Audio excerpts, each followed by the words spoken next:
আজকে একটু রান্নাঘরটাকে deep clean করব, সেই সাথে নতুন কিছু জিনিস অ্যাড করব রান্নাঘরে। আমাদের মেয়েদের কিন্তু বেশিরভাগ সময়ই কাটে রান্নাঘরে, আর রান্নাঘরটা যদি পরিষ্কার পরিচ্ছন্ন না হয় তাহলে কিন্তু কাজ করতে একদমই ইচ্ছা করে না।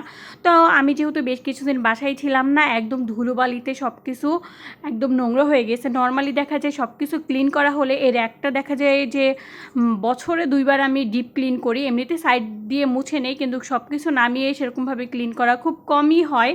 তো এবার ভাবলাম যে এটা ক্লিন করেই ফেলি। এটার অবস্থা একদমই খারাপ, যেহেতু আমার র্যাকটা একদম সাদা। তো এই যে এটা আমি ওয়াশরুমে নিয়ে যেয়ে ক্লিন করছি সব কিছু ছুটায়া। তারপর এই যে প্লেট রাখলাম। সাদা জিনিসগুলো দেখতে যেরকম সুন্দর হয়, কিন্তু এগুলো মেনটেন করে রাখাটা কিন্তু আরও বেশি কঠিন হয়ে যায়। এবার একটা কাজ করব, এখানে আমি সব র্যাকে এখানে আমি পুরনো যে ক্যালেন্ডারগুলো থাকে সেই ক্যালেন্ডার কাগজগুলো দিয়ে নিতেছি। পরবর্তীতে আমি অনলাইন থেকে অর্ডার করে ওই যে ফ্রিজে যে কাগজগুলো দেয় কি বলে প্লাস্টিকের জিয়াগুলো থাকে সেগুলো অ্যাড করব ভাবছি।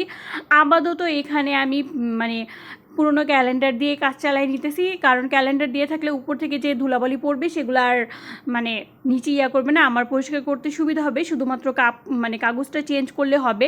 সাথে যেই ডাল, চিনি, লবণ মানে সব ডিব্বাগুলোও একটু ক্লিন করে নিতেছিলাম।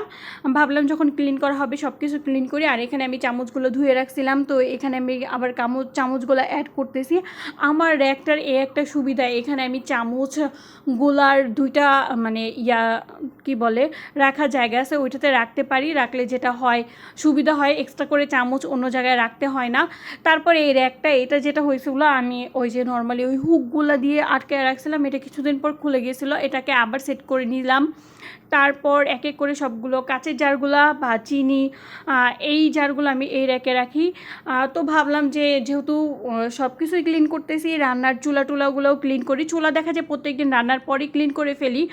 চুলার দিকটায় সেরকম ময়লা আমার খুব কমই হয়। রান্না করার সাথে সাথে দেখা যায় আমি চুলাটা ক্লিন করে ফেলি, যার জন্য চুলার এই সাইডটা খুব কম ময়লা হয়।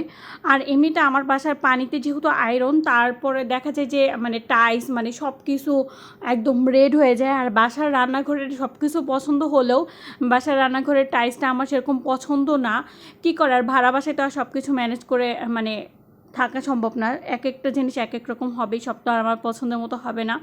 তো এই পাশে বেসিনের এখানে আমি একটা মানে র্যাক না কি বলে এটা রাখি। আর এখানে আমি ডিশওয়াশের মানে হ্যান্ড ওয়াশের বোতলটা চেঞ্জ করলাম, হ্যান্ড ওয়াশের বোতলটা চেঞ্জ করে এটা রাখছি। এটা দেখতে অনেক সুন্দর লাগতেছে। সাথে একটা গাছ রাখলাম। যাদের বাসার পানিতে আয়রন আছে তারা একমাত্র আমার সমস্যাটা বুঝতে পারবে। মানে সব কিছু ক্লিন করার পর অনেকটা শান্তি লাগতেছে, কিন্তু টাইলসগুলো কিছু কিছু জায়গায় রেড হয়ে আছে, এই একটা কষ্ট। আর আমার বাসায় উপরে যেহেতু কোনো মানে কিছু নাই, এভাবে আমি ফ্রাই প্যানগুলো, চালনিগুলো এভাবে সেট করে রাখি। আর আজকের ভিডিওটা এই পর্যন্তই ছিল। ভিডিওটি ভালো লাগলে অবশ্যই কিন্তু পেজে লাইক, কমেন্ট এবং ফলো করে সাথে থাকবা। আল্লাহ হাফেজ।